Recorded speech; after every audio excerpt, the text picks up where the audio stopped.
Kalau korang punya bapa atau mak suruh korang cari boyfriend yang tahu English okay. Boyfriend itu maksud lelaki kan. Okay.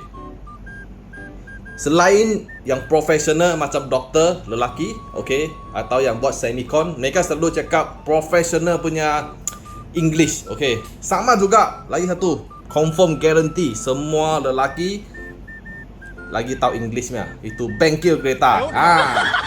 Lepas tu kalau tak percaya, saya kasih buktikan. Okay. Ini apa pakai? Screwdriver, semua bengkel mesti tahu punya. Okay, lagi apa? Cash. Okay.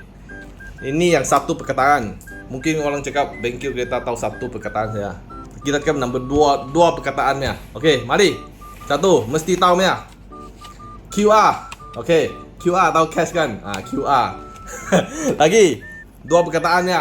Nah, mari kasih upgrade sikit profesionalnya.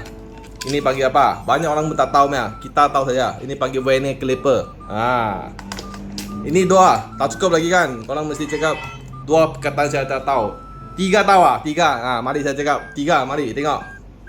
Ini mesti tahu punya BMW. Tiga perkataan. Lagi banyak kita tahu punya. Ini panggil ATF. ATF.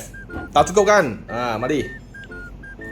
DSG, Dual Clutch Transmission. Jangan ingat kita cakap hanya tahu itu short form je. ATF ke DSG. Kita tahu punya Dual Clutch Transmission.